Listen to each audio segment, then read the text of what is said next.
Today for the Senate Education Committee meeting.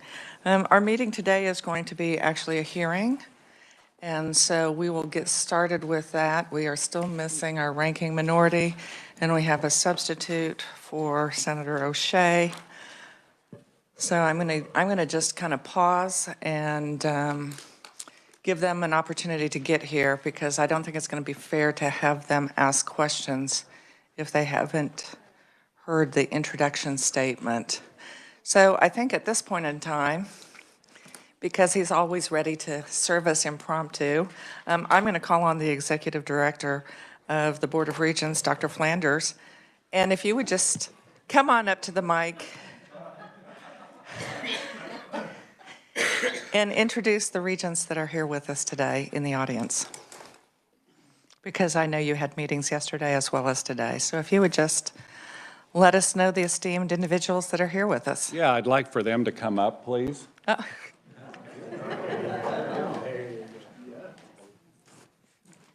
So I won't introduce Chair Rolfe because you'll be, so come on, go ahead.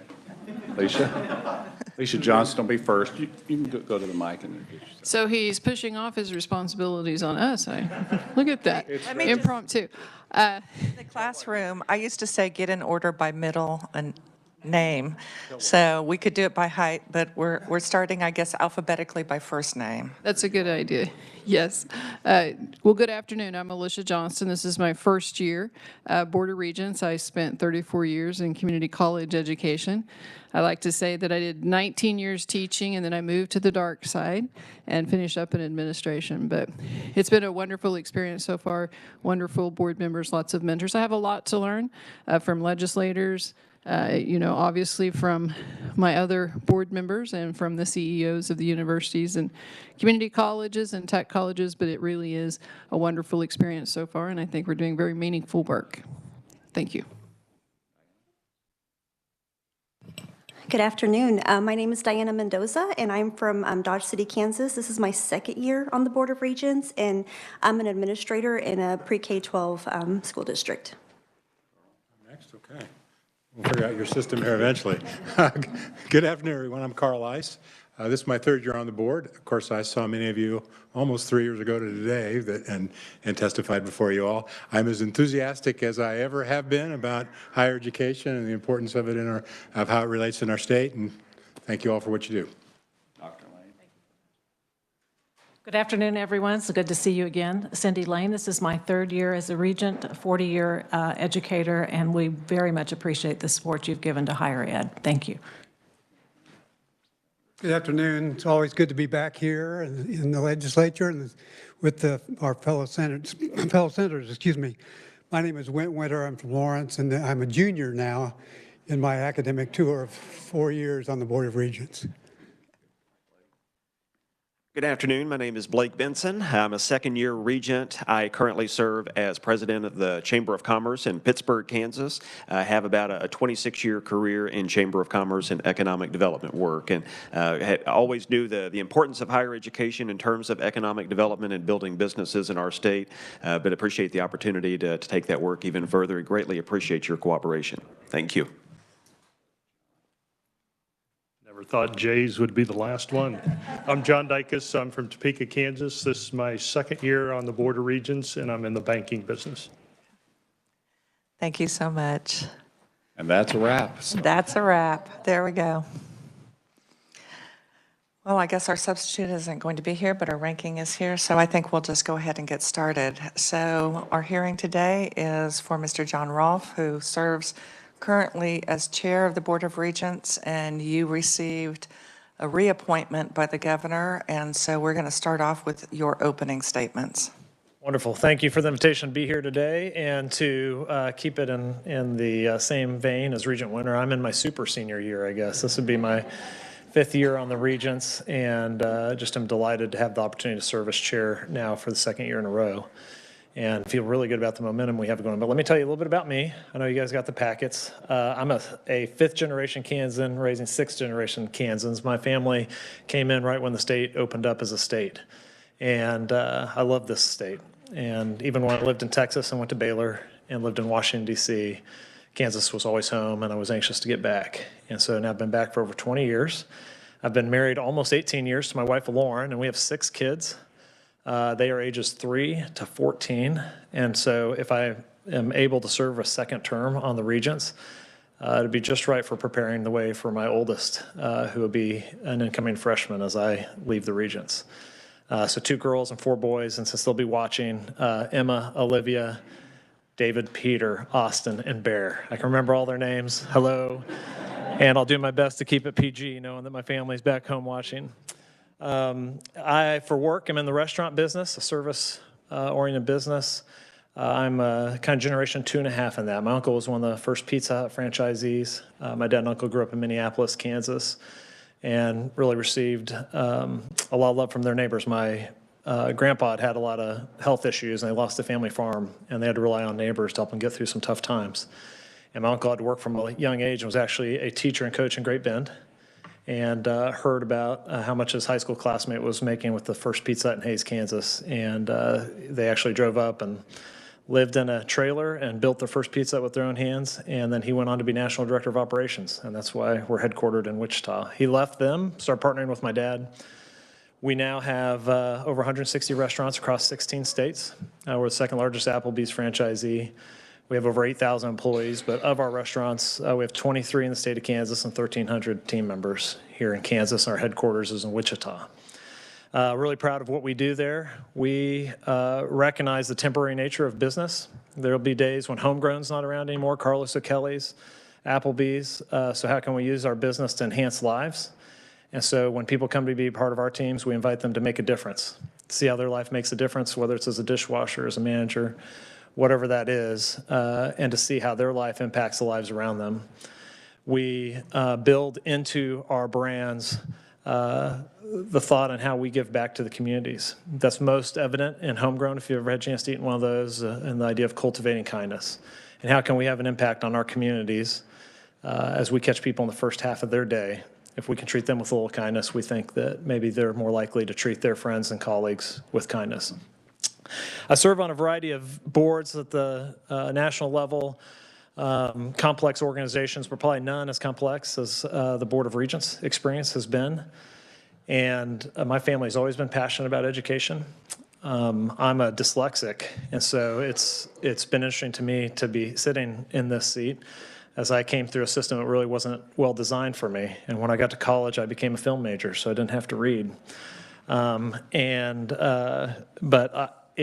My 4 years in university setting reshaped my life. I saw how it gave opportunities to people in my family, and love Kansas and see this as a great opportunity to pour back. Now on the Regents, now I've been on for 4 years. You really get to vote on my record and the things that we've worked on. We divide our work into 3 pillars. I think you guys are familiar with our framework. We look at families and how we help them create better economic prosperity for themselves through education. We look at businesses and how we were responsive to them and creating the talent pipeline that they need. And then we look at broader economic development and how we partner in those areas.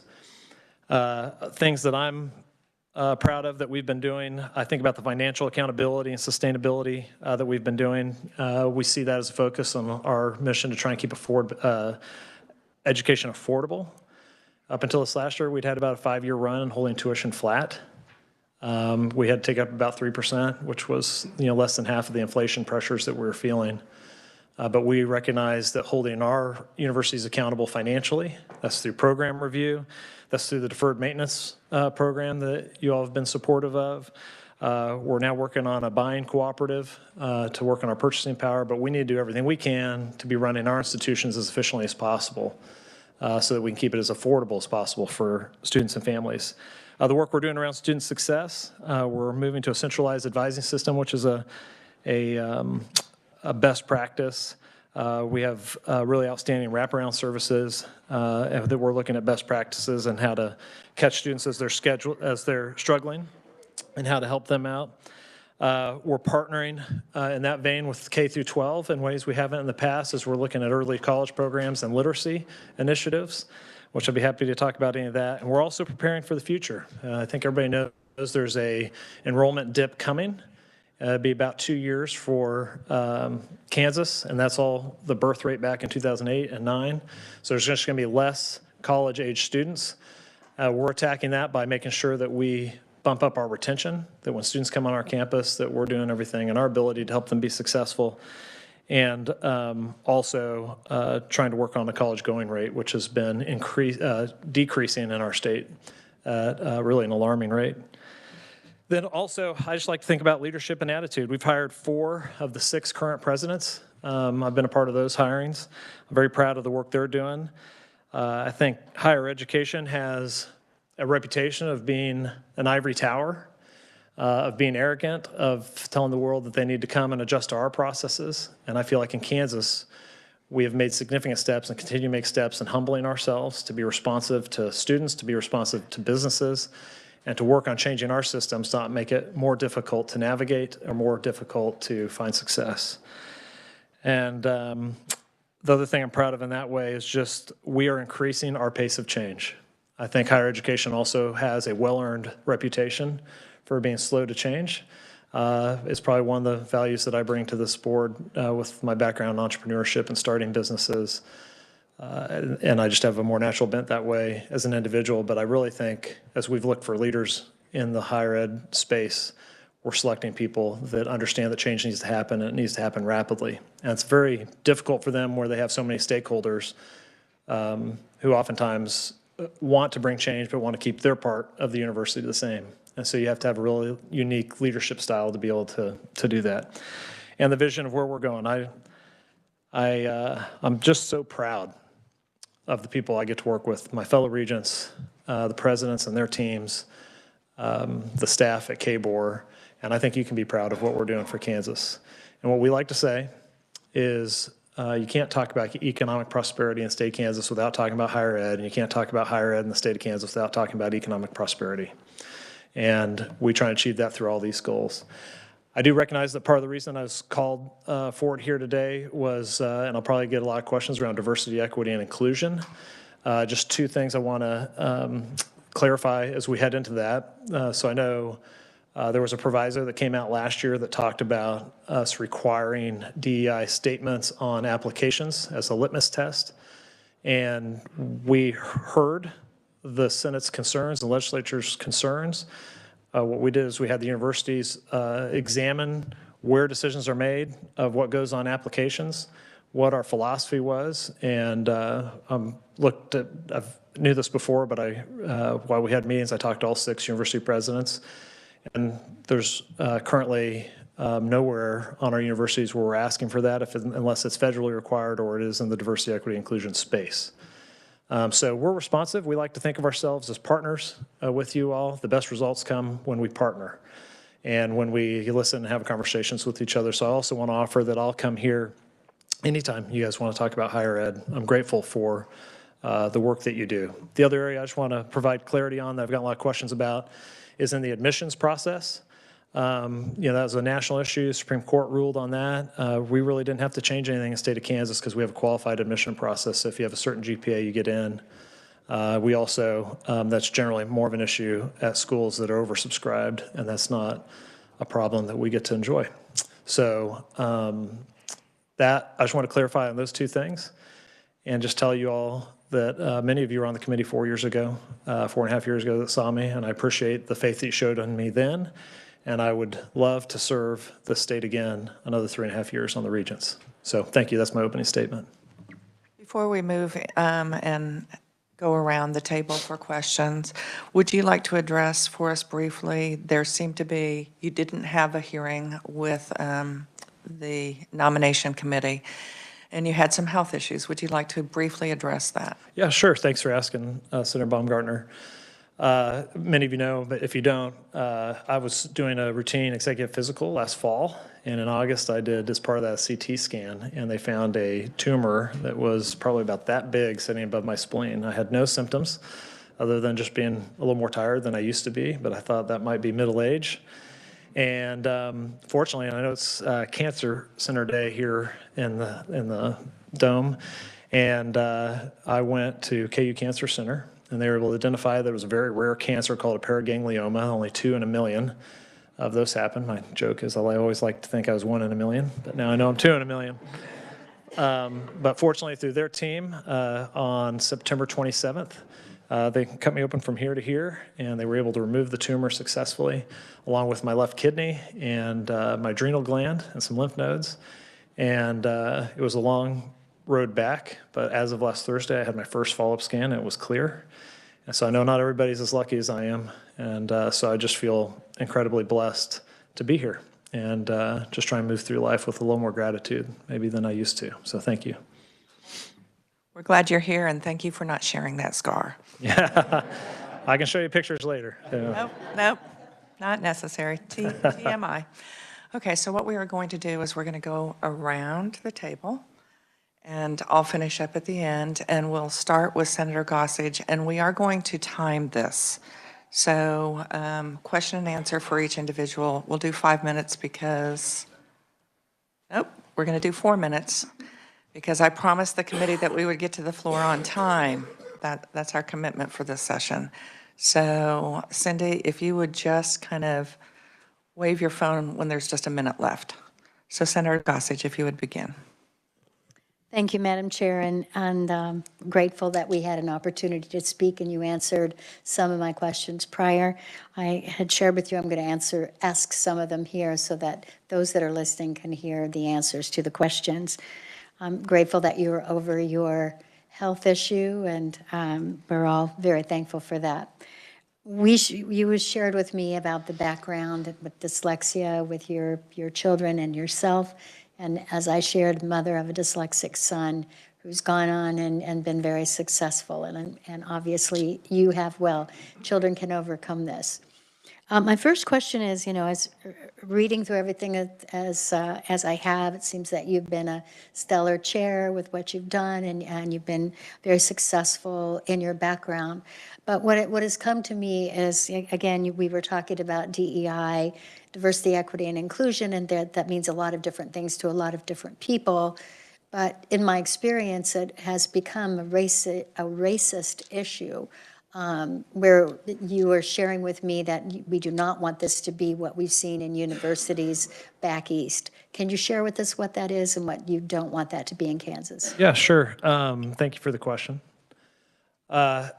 So as you said, DEI can mean a lot of things to a lot of different people. And so I think it's important to try and define what that is and the scope of which we're talking about. For us in the state of Kansas, this isn't about reverse racism.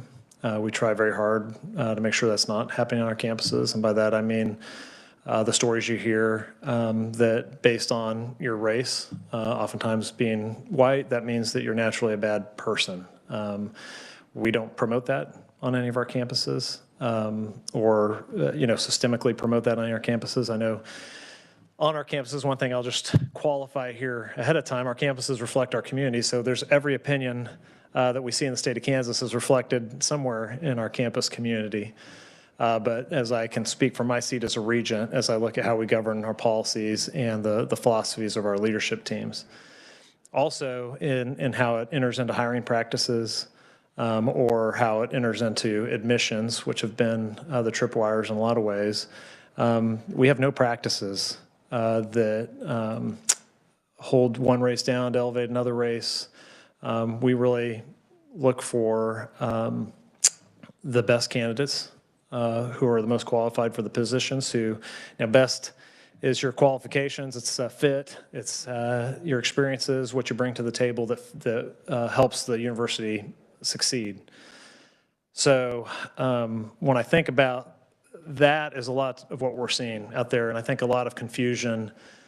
I'm sure all of you saw at least parts of, and I watched almost all of it, the Harvard, MIT, and Penn presidents answer those questions and stumble over it. And to have that kind of confusion where you don't know if advocating for genocide is against your code of conduct, that's not an issue of confusion for our universities. What we're about is seeing people as individuals and understanding that other people's backgrounds and experiences are different than our own. I have found in my own life that when I slow down to listen to other people's experiences, my life's enriched because I have a lot of blind spots. And so what we want is students who show up to our universities to feel welcome, to feel seen, and to feel like we're on their side for success. And so generally, that's the projects, individual projects that groups who are focused on those initiatives are working on. And we met with all the student affairs officers this morning in our regular breakfast that we have with them in January. And I think if you could hear the specific projects they're working on, you'd be proud also. Sorry I took so much time. It's a big question. Sorry. Senator Petty. Thank you. I think I'm going to keep this, slow down and listen, a lot of blind spots. I think that could fit all of us, even for myself today, but when I was a student at KU as well. One of the things that, and I appreciate your introduction because you covered so many things that I might have asked questions, but one of the things that we have talked a lot here in the Capitol is about deferred maintenance.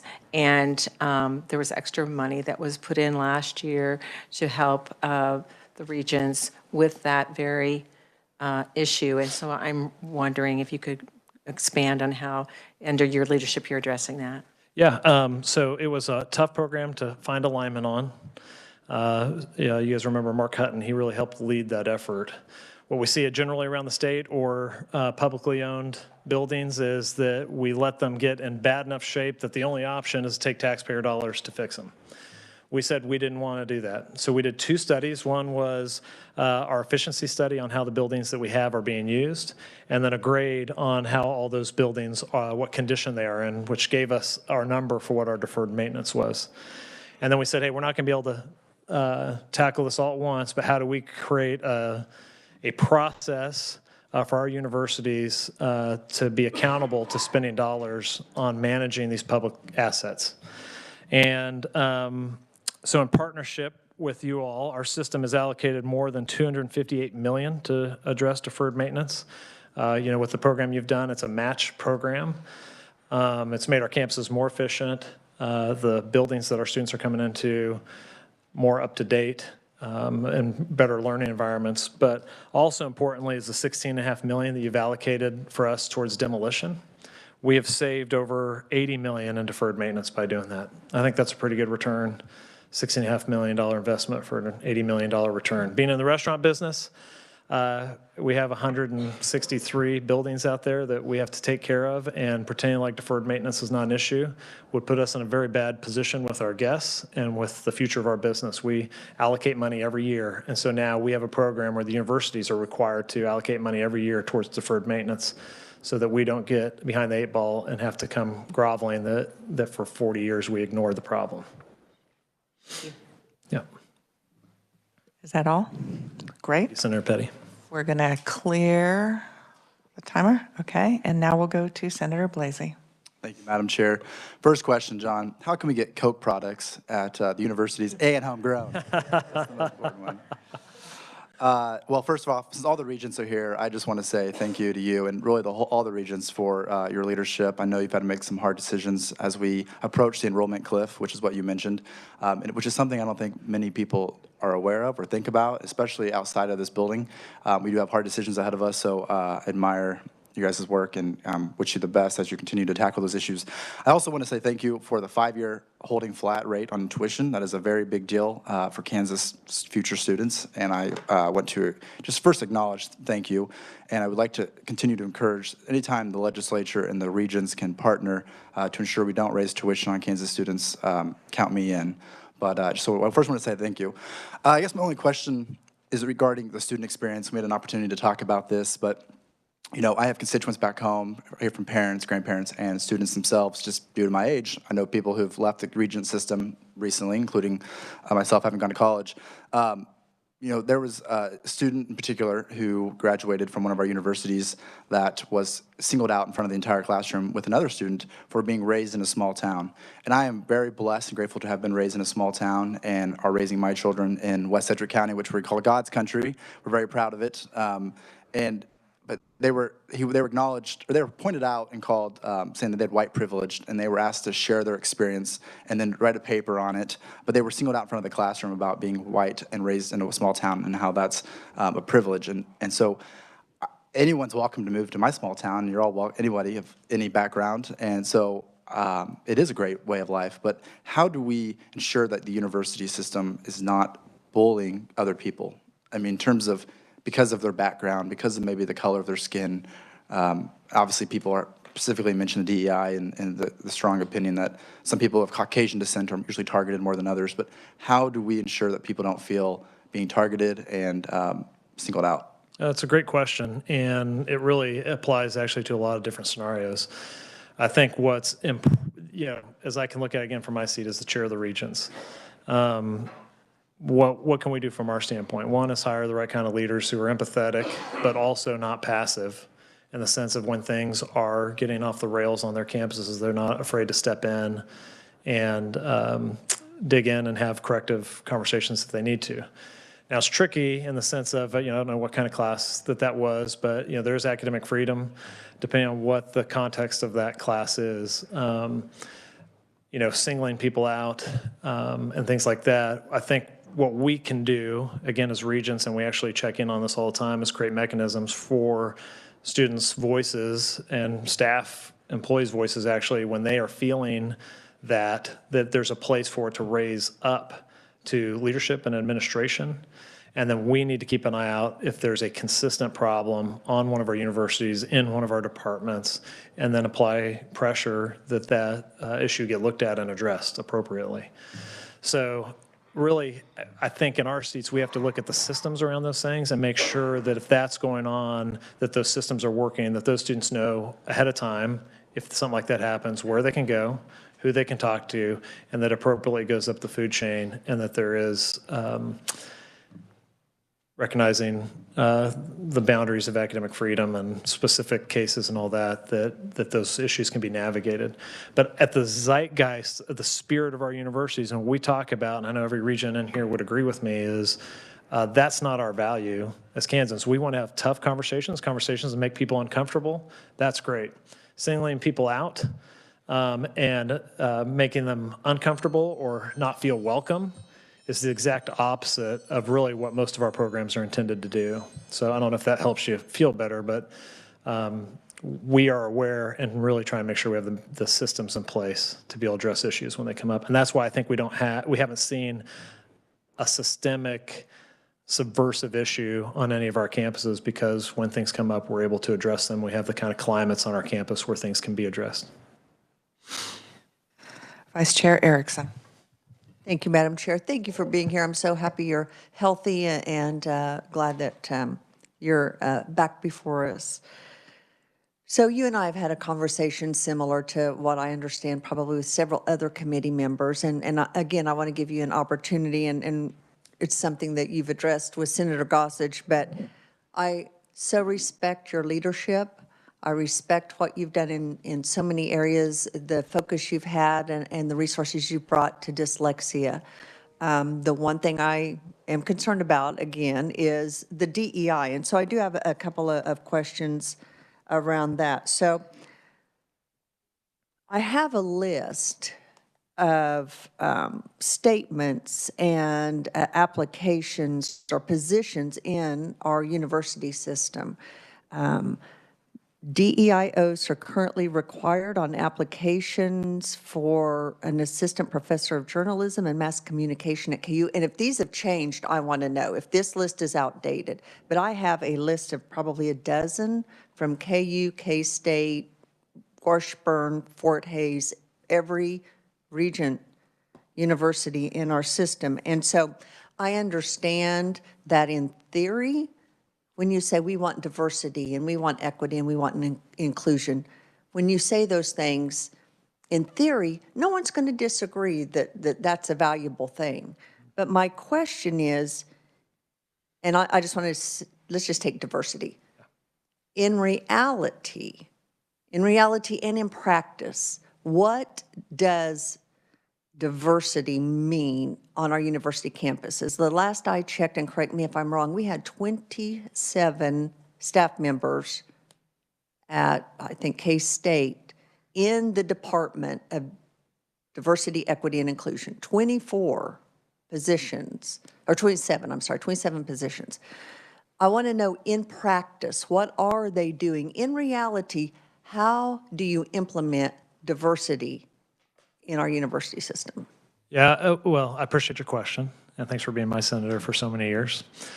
I'm going to turn the question on its head just a little bit because I don't think our mission is to create diversity.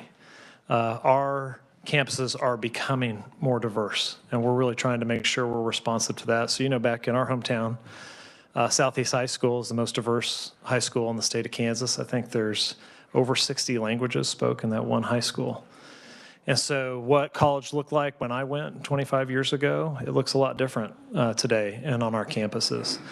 And with more diversity, I think you have both more richness, and there's a lot of different opinions and different experiences that come on campus as well.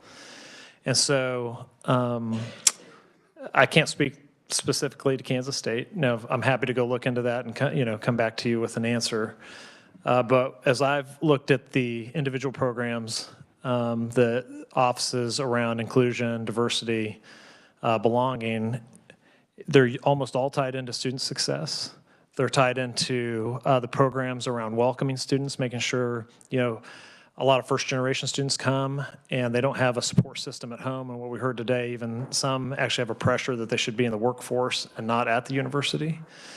And so what we try and do is capture them to plug them into the campus, know where to go, have a set of people that they know when things start, know what buildings mean what, to help them navigate the campus culture.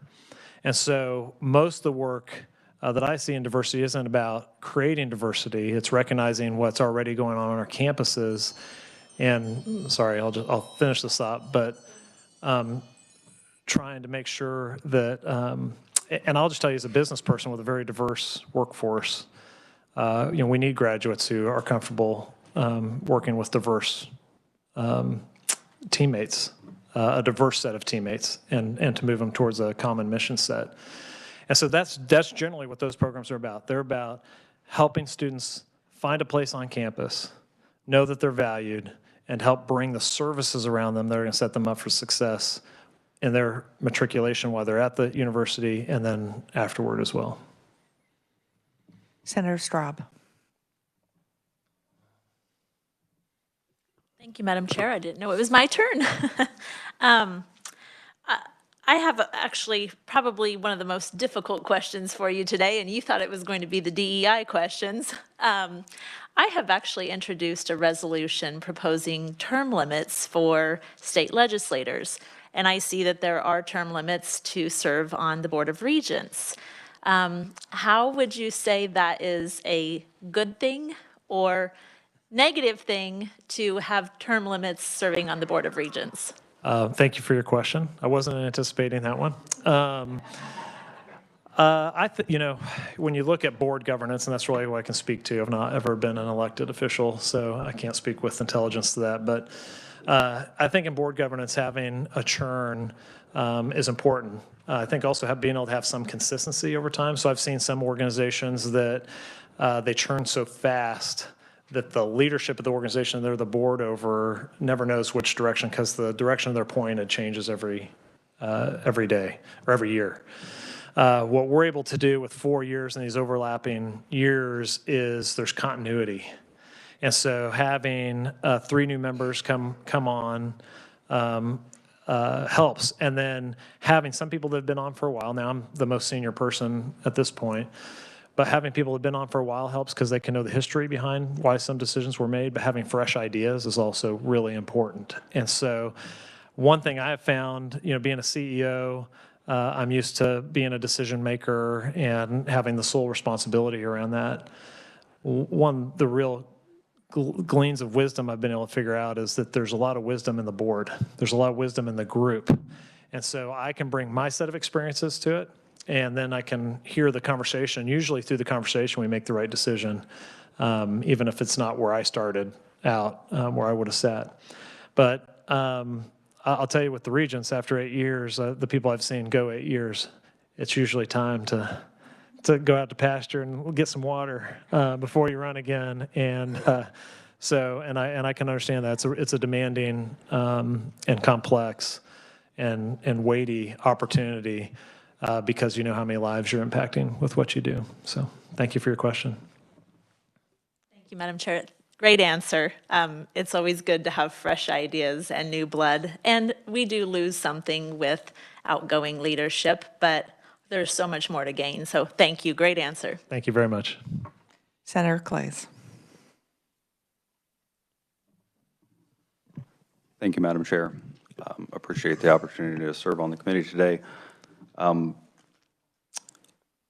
My question is kind of a two-part question, but you can just give one sort of free-flowing answer here. I have an evaluation tool in front of me, so I'm very interested in your answer to this as well. Can you give us a statement reflecting on your own commitment to diversity, equity, and inclusion, and provide examples of your past and future contributions to diversity, equity, and inclusion? Thank you for your question. I was going to say you didn't look like Senator O'Shea, so. Yeah, well, that's funny. I had not considered that, so I'll be going off the cuff here. So what is my own, there's two parts, my own experiences and my own commitment to it? Yes, I'd need a statement that, great, where you state your commitment to, but then also some examples of both past and future. Perfect. I'd love to do that. Thanks for that question. So for me, I think a lot of this is driven by your value set. My value set comes from Judeo-Christian values. My life has been touched by love and grace. And I had a mentor who was about 50 years older than me, who one time he just lost his wife of 60 years, and he said to me, I've realized something. Everybody thinks we're in the land of the living and we go to the land of the dead, but I'm realizing we're in the land of the dying and we go to the land of the living. And what the norm around here is that is death and decay and disease and disappointment. And our invitation every day is to come be the exception to that, to bring a little more light, a little more joy, a little more grace, a little more love into the world. We talk about this inside our company all the time. This is an invitation for all of humanity, I believe, is to come in and try and make it better in that way. And as I look, I really wasn't very good at loving people for a long time, and I tried very hard. Actually, the reason I came back to Kansas was because I picked that I was going to love my dad, and in picking one person to love, people could measure it and see how I did at that. And so I came back to work with my dad and learn how to love people. And I learned that in working out loving people, that it changed me. And so what we try and do in our business, and my commitment to these things, is to make sure when I enter into a place, I see someone, and I try and approach them with love and grace, and that intentionality, to understand that their story is different from me, even if their race is the same, but to try and understand what's made them who they are and what I can glean from that, and how that I can better appreciate and draw out their strengths when they're a team member of mine, how I can use that to draw out their strengths. And so it's a valuing of diversity and the differences that people have, to look for the strengths of that and to weave those into the fabric to make our organization stronger, to make my own life richer. When I think about equity of opportunity, that's really important to me. I think it'd be okay if I finish this one. Is that okay? I'll try and be quick. You have 1 minute. Oh, 1 minute, okay. 1 minute. When I think about equity of opportunity, it's important to me to see just our team members that are out there and wanting them to have opportunities that we've been able to enjoy. I was telling Senator Gossage, my family's beginnings, and I think I mentioned it in the introduction, both my mom and dad came from lower means. And for them to have had opportunity was a benefit to my life. And so I like making sure that we're getting out of our way and making sure we create equal opportunity for everybody out there. And we try and do that in our organization too. And inclusivity, that goes back to the love word for me. And so I think when you're trying to love someone, they can feel included in what you're doing. You need to try and find a way to bring them in, because I think in isolation, that's where you see a lot of the hard parts of our society in these deaths of despair and things like that. And so I've made a commitment to try and be inclusive in my life. And that's how, so I did weave those together. I mean, those are my commitments, and that's how we live it out in our organization. I do as a leader of 8,000 people every day, is to try and model that in myself and win my own heart over to those things. Thank you, Madam Chair. I would just suggest that at some point we have a discussion one-on-one about what the universities are using to evaluate these answers, because you would not have scored well and you would not be getting the job where these things are being advertised and those questions are being asked. The evaluation tool is very specific about what they are looking for, and it has nothing to do with loving anyone. Okay. Well, I'd be delighted to have that conversation with you. Yeah, let's. Thank you, Madam Chair. Senator Dietrich. Thank you, Madam Chair, and thank you so much for being here today in all of the regions. You all do such a great job. Really appreciate what you give back, so I appreciate that. So one of the things that interests me with higher education, my family, I'm a first-generation college goer, and I went to K-State for my first degree, but I loved it so much I got a couple more. So tell me how you envision being able to retain the students that come to our region institutions that are first-generation college students, that, college going, that they continue to go and finish their degree. Yeah, sorry, did you finish? No, what do you think about that, and what do you have in place? Well, I think we have to think of it really broadly too, because generally as a region, you think about the 6 universities that we have responsibility of governing, but there's a whole system of higher ed of which we have some responsibility for. And so there's a lot of entry points and a lot of different paths for people. And so the first thing is we're talking about partnering with K through 12 is helping people believe that they can achieve. If you are a first generation, sometimes when it hasn't been modeled, it's hard for you to know whether you fit or you belong in higher ed. And so if they can come out of high school with 3, 6, or 9 hours or some credentials that they were able to get through Excel and CTE, they can start to believe that they can achieve beyond their high school experience. The other thing is, I just think we need to be there for people who want to create, who see education as a path to creating further economic prosperity for themselves.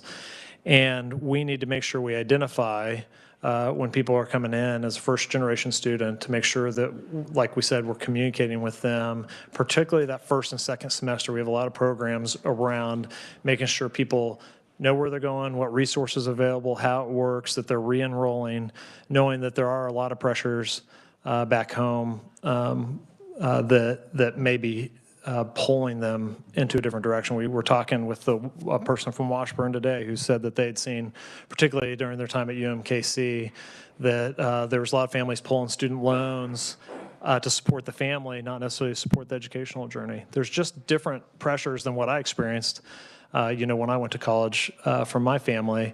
And I had a sister that went to college, I had a mom and dad that had gone to college, and they were able to help me know what to anticipate. And so I think if we can, and what we aim to do as a group, because we're going to have more and more first-generation students coming, is how do we be the best in the country at it? How do we catch people as they're coming in, help them see the path to success, and make sure we're checking in at regular enough rhythms that they're seeing their path to success? And whether that's at a tech school, a community college, or one of our 4 years, that they can see what they're doing and how what they're doing matters. One thing we did, and this isn't necessarily just first generation, but I'm really proud of it, and President Shipp's here in the room, and he's the one who brought the idea forward, but was this last year when we allowed the 4 years to grant the associate's degree to people who earn their 60 hours the 4 years. And they're about to confer a bunch of degrees as a catch-up. They're going to have over 1,000 people. They're going to get their associates and realize the first step towards finishing their degree at Pittsburgh State. And again, I just think recognizing accomplishment that people have earned, all those sorts of things are part of how we see as humbling ourselves and recognizing that we need to change and be a more service-minded, service-oriented organization and changing for the times versus trying to get the times to change to us. Yeah. Senator Sykes. Oh, just a minute. Are you set? Okay, Senator Sykes. All right, thank you. And my apologies for being late. It is KU Cancer Day, and I had 5 survivors in my office. So thank you, You got John. one more here. I know, yes, thank you. I appreciate you being here and all of your work. And I would just say, as you were talking about that, slow down and listen, and a lot of blind spots. I think the first time outside of this committee that I met was at the MBAT, and we were touring that and looking at that. And your questions and your comments, like I truly know that down to your core, this is something that you care about learning. So thank you for that. Thank you for all your work in dyslexia and shepherding in our new presidents and for institutions. And my question, I guess, to you, first, actually a plug for Homegrown. I'm still looking for one in Senate District 21, but if you have not been there, I am from the South, and they have the best grits, I think, in the country. So, sorry. Now I will ask my question. You went to Baylor, and I know your wife graduated from a private institution, a sister school from where I graduated. How does, that help you in this role on the Board of Regents, looking at those other different organizations, but how that impacts how you lead? Thank you for that question. I loved Baylor. I was student body president 2 times. I bleed green and gold. And when they called me, I was really surprised to consider this opportunity. I said, I didn't go to any of the schools. And so they told me at that time one of the things they valued was having some people that were neutral. And so I've seen that as part of my mission set, is to make sure that I'm one of the people that's trying to think about the system as a whole, but also respecting the people that are invested, that are charged with the success of each of the individual universities. One of the frameworks for me that I've had to employ is understanding where on the spectrum is it right for us to think as a system, and where is it right for us to think as an individual institution. So you can be more entrepreneurial. The further out you push the decision making, the more centralized you can move faster. And so there's times when we need to be over here and times we need to be here. But what I experienced when I was at Baylor was a place that I felt seen, I felt valued, I felt like I had an opportunity to contribute. And I was telling the student affairs officers this morning, I was this close to getting into student life because getting connected to that campus community gave me leadership opportunities I never would have had otherwise. And opportunities that enriched me. I got to meet a lot of great people and learn a lot of wise lessons. And so knowing the importance of that on our campus, that's not just about rote education and a transaction of you give me tuition dollars and we're going to give you the knowledge of how to do X, Y, and Z, but that we can think about the whole person, the whole person's experience, and that we're helping Kansas grow and be better by creating kind of a more holistic graduate is something that we talk about and that we try and do. And understanding, one thing I felt like I had a good experience in my setting was just understanding that holistic experience. But I will say this, I just want to add, running the restaurants we have in this state, I see a lot of graduates that are coming out. And so in many ways, the work I'm doing is helping supply the workforce for us. And so I have that lens also on top of this, but I want people to have a rich experience, to be proud of what they're doing here. And I feel lucky that I left the state and rebounded here because I love Kansas, but I think this is a great way to import people from a population standpoint into our state. I had a good experience in Texas, but I fell in love with a Kansas girl, and here I am. Yeah, thank you. So I'm going to wrap it up, and actually the questions that I have been answered, but I am going to address 3 asks of you. You mentioned responsiveness, and so my first ask of you is to address that the Regents would address responsiveness that has not occurred about a situation that has been brought up repeatedly in the media with the University of Kansas, and it has to do with 3 professors that are being identified as pretendians. This is not something new in higher education, but it is being recognized as a form of academic dishonesty. When someone is saying that they are Native American and they are using that as their professional credentials, when in fact they are not. And I'm going to read a quote from Professor Elizabeth Hoover, Associate Professor for Environmental Science, Policy, and Management of UC Berkeley. For years, she was being approached for being a pretendian. She finally did acknowledge and apologize that she was not Native American. And her quote is, "I caused harm. I hurt Native people who have been my friends, colleagues, students, and family, both directly through fractured trust and through activating historical harms. The hurt has also interrupted student and faculty life and careers. I acknowledge that I could have prevented all of this hurt by investigating and confirming my personal background." So my ask of you is at the Board of Regents, because you have a Regents institution that has not responded, that you would address that in our university and with those 3 professors. My next ask has to do with FAFSA. We have a new FAFSA program, and all you have to do is a quick Google, and it's supposed to be quick, easy, simplified, and yet folks are having all kinds of difficulty. So my ask of the Regents is that the institutions that you are there overseeing will play an active role with our high schools to make sure our high school kids get through the FAFSA process. I know that that had been a Regent goal for some time. I don't think that we've really effectively moved the dial. So anything that could be done between now and April 15th would be wonderful. Okay. My last ask is, and this would be something that you could quickly respond to, literacy initiatives.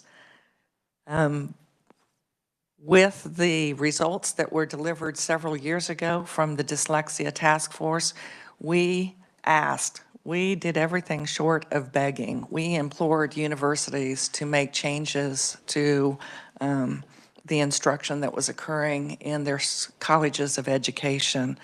So can we count on the Board of Regents to be working with us as a legislature to bring about those literacy initiatives so that the kids in Kansas are going to be educated properly, starting that pre-K all the way up through 12th grade? Yes, Senator, and we feel a great deal of urgency around that. We just reviewed all of our board goals, of which that is one of the 7 that we'd identified in August, got an update.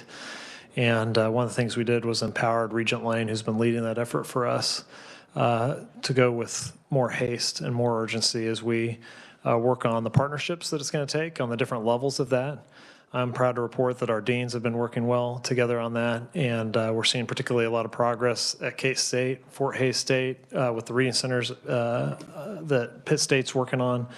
We're really starting to see some progress in this area, but it's not to our liking, the speed, because every year that goes by, that's another class of kids that's not impacted. And so we see real consequences to moving too slow on this one. Okay, I appreciate that. And I guess one follow-up.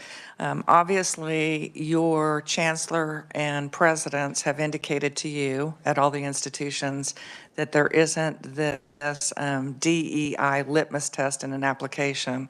But if in fact, I'm assuming that Senator Clay's, the survey that you're talking, or the evaluation instrument, is that from one of our universities?